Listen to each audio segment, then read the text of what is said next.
So folks, taxes, beaches, and endless sunshine. Sounds like a dream, right? But hey folks, before you book that one-way ticket, let me give you the real scoop on South Florida. From the hidden costs to cultural quirks, and yes, even the wild side of paradise, we're deep diving into the pros and cons of living in South Florida. So folks, whether you're dreaming of relocating or just curious about what life is really like, you're in for a ride. Spoiler alert, hey, it's not all beaches and mojitos, although we do have plenty of both. So let's go ahead and jump on in.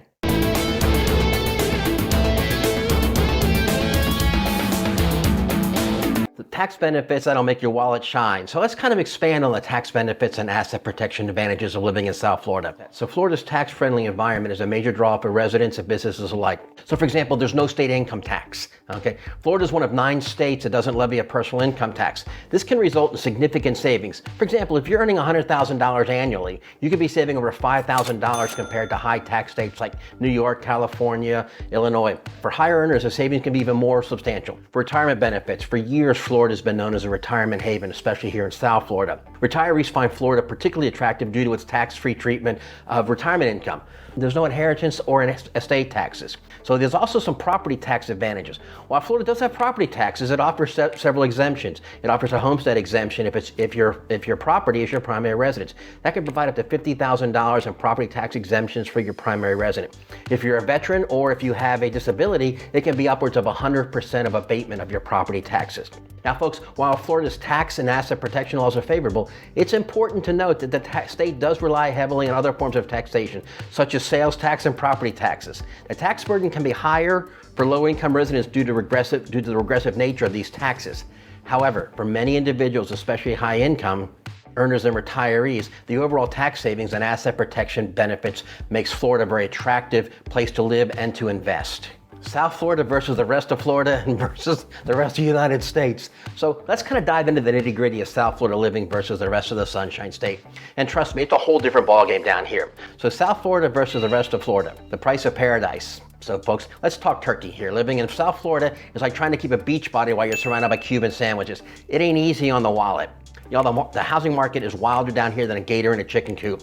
Get it? Gator, South Florida? Lurking in the water with our eyes poking out. Yeah! We're talking an average home prices in Miami-Dade hitting $610,000 in 2024. That's not a typo, folks. That's $610,000. And if you think renting is going to save you, think again. A 1-bedroom in Miami will set you back about $2,100 a month. Heck, even grabbing groceries is going to cost you about 10% more than what your cousin's paying up in Minnesota and Wisconsin. But let's go ahead and dive a little deeper into the housing market in South Florida, focusing on the Fort Lauderdale, Boca Raton, and Palm Beach areas. These areas offer a diverse range of options for potential residents, each with its own unique charm and price points. So first, Fort Lauderdale. We've said it before in most of our videos. Fort Lauderdale is known as the Venice of America. It's known for its stunning beaches and intricate canal systems. It's a hot spot in the South Florida real estate market. Okay? And I'll tell you, folks, this place is hotter than a jalapeno on a Florida sidewalk in July.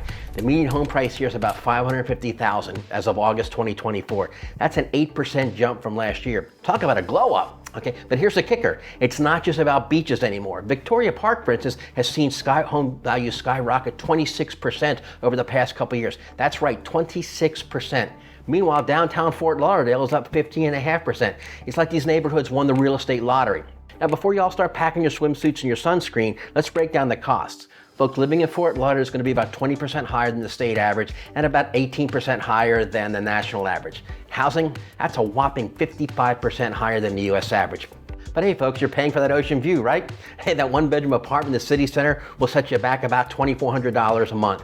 And if you're looking to buy, be prepared to shell out about $600 per square foot in the city center. That's a hell of a lot of clams, my friends. That's a hell of a lot of clams. So jump into Boca Raton. Boca exemplifies luxury living in Palm Beach County. Boca's known for its upscale lifestyle, beautiful beaches, and offers kind of a different flavor of South Florida living. Now moving up to Boca, we're talking about serious luxury. The median sales price in a home in October of 2024 was $635,000. Okay, that's a 7% increase over last year. Living in Boca is not for the faint of wallet. The average cost of living around here is $2,860 per month per single person. That puts it in the top 3% of the most expensive cities in the country. Dining out? Dinner for 2 in Boca at a nice restaurant is going to cost you about $80. Want to grab a quick burger? Fast food sets you back about $15. If you're looking to drown your sorrows about these prices, the beer local pub's going to run you about $6 to $8 a beer. So Palm Beach County, a little expanding out from Boca, Palm Beach County is a really diverse real estate landscape. It's one of the few areas here in South Florida that they actually have land available to do additional development. So there's building going on galore in Palm Beach County. Now, Palm Beach County is a home to both Boca and to West Palm Beach, and they offer a very, very wide variety of housing options. Palm Beach County is like a real estate buffet. It's got something for everybody. You've got ultra luxury mansions in Palm Beach County, your friendly family suburbs in Wellington, and pretty much everything in between. Now, while we don't have specific numbers for the entire county, we can see these trends. Boca's rising prices are a good indicator the market is strong. But remember, Palm Beach County is huge. You may find some affordable options if you're willing to look beyond the coastal areas. So looking ahead, what does the crystal ball say about South Florida real estate? Well, folks, experts are predicting a moderate growth between 3 to 5% annually in the coming years.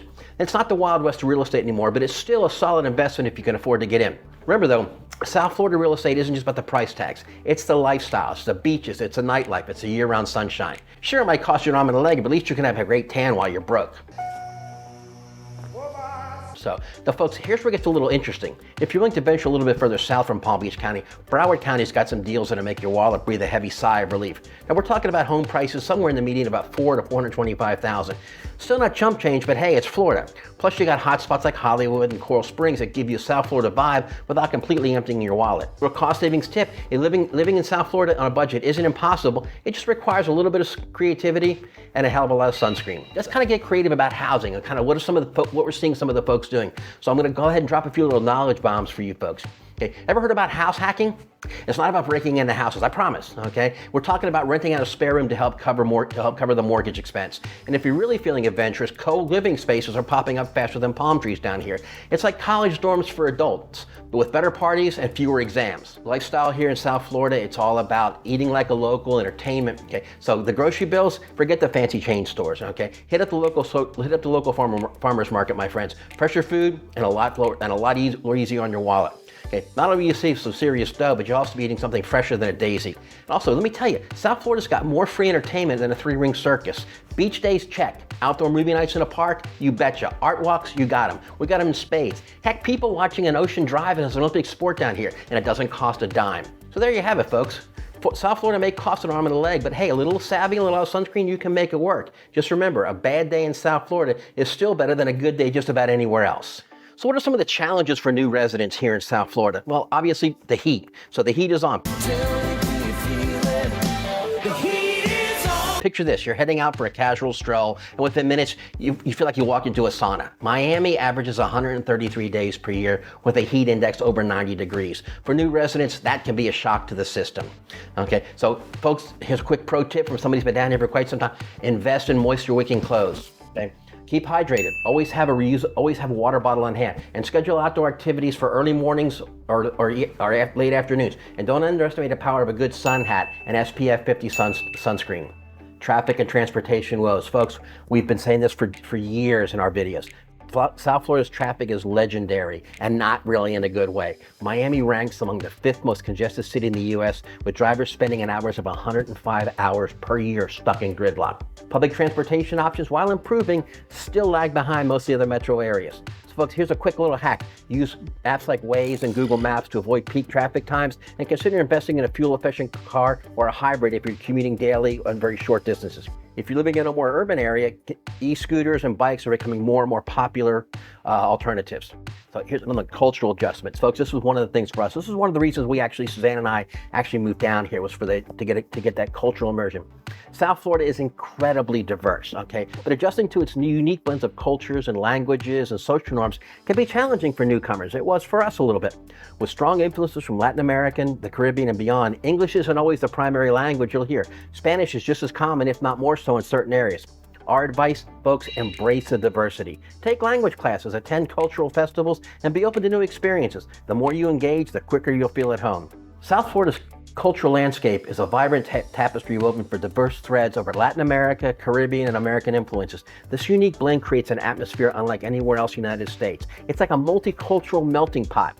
So folks, imagine this, walking down Calle Ocho in Little Havana with the aroma of Cuban coffee mingles with the clicking of Maximo Gomez Park, okay? Turn a corner and your little Haiti, where colorful murals and rhythms of the compa music transport you to the Caribbean, okay? This is not just diversity, folks. This is full sensory cultural immersion, okay? And it's a linguistic landscape. In South Florida, being bilingual isn't an asset. It's practically a way of life.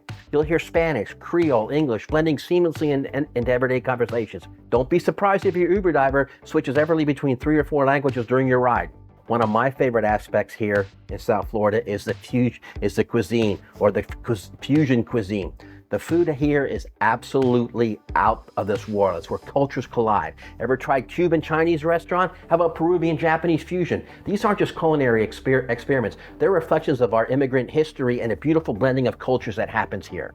Crime rates. This is something that everybody asks about, and a lot of folks are concerned about, because you hear things in the news that unfortunately not everything you hear in the news is actually accurate, or is it actually really happening. So, but the big picture, safety is always a priority, and South Florida crime rates vary significantly by neighborhood. For example, Coral Gables and Weston are known for their safety, while parts of downtown Miami may have a little bit higher crime rates. It's crucial to research your neighborhood before making a move. Use tools like Neighborhood Scout or local crime maps to get a clear picture. And don't forget about community resources like neighborhood watch programs or local police updates to stay informed. There's the beach culture. The South Florida beaches offer more than just sun and sand. Fort Lauderdale Beach, for example, is 7 miles of pristine beachfront with an average temperature of 75 degrees year-round. The John Lloyd State Park offers excellent scuba diving and 3 distinct reef systems. Lake Worth Beach is a vibrant beach town in Palm Beach, known for their artistic community and lively events. From kite surfing to beach volleyball, there's always action on the shore. Many beachfront establishments also host live music that creating the perfect ambiance for post-sun relaxation and a little bit of imbibing in adult beverages. The South Florida's cultural experiences are diverse as population, offering something from every taste across Miami-Dade, Broward, and Palm Beach counties. Whether you're an art aficionado, nature lover, or beach enthusiast, this region promises some unforgettable experiences year-round.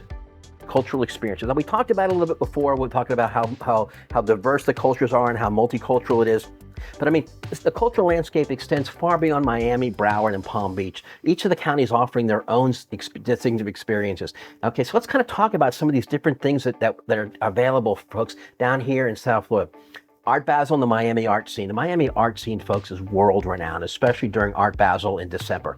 However, the multicultural offerings extend year-round. Windward Walls, an open-air museum that features stunning murals by international artists. The Perez Art Museum in Miami showcases modern and contemporary art that focuses on the Americas. The Frost Museum of Science combines art and education in a state-of-the-art facility. Okay, folks, just north of that in Broward County, Fort Lauderdale, the heart of Broward County, has its own unique cultural experience. The NSU, the Art Museum, houses over 7,500 works, including the largest collection of paintings by American realist William Glackens. The historic Stranahan House Museum, built back in 1901, is the oldest surviving structure in Broward County. The Benet House and Museum and Gardens, 35-acre estate blending art, architecture, history, and ecology. Okay, and folks, moving a little forward into Palm Beach County, the Norton Museum of Art, it's recently expanded. It has an unbelievably impressive collection of American, European, and Chinese art. The Murakami Museum and Japanese Gardens offers a very, very unique visibility into Japanese culture and history. The Flagler Museum is kind of it's reminiscent of the Gilded Age when Henry Flagler built the railroads coming down into South Florida. And of course, we would be remiss if we didn't mention the Everglades National Park. The Everglades offers an unparalleled natural experience across all 3 counties. There's airboat rides, Gator Park, Everglades Safari Park, Coopertown airboats. The Shark Valley, it's a 15-mile loop road with incredible wildlife viewing opportunities. 9 Mile Pond, a 5.2-mile canoe and kayak trail through the mangrove islands. Okay, so folks, a little pro trip for you. Visit during the winter months, December to April, for cooler temperatures and fewer mosquitoes. So folks, there you have it. The pros, the cons, and everything in between about living in South Florida. Whether you're considering a move or just love learning about new places, I hope this guide has painted a little clearer picture of life in the Sunshine State in South Florida. Got questions or experiences to share? Let's keep the conversation going. Drop the notes in the boxes below. Okay. If you have any questions about it, please feel free to reach out and let us know. If you like the video, go ahead and click subscribe, click the like, and give a little thumbs up to us. And don't forget to click that bell so that you get notified every time I drop a new video. So until next time, stay sunny and stay curious.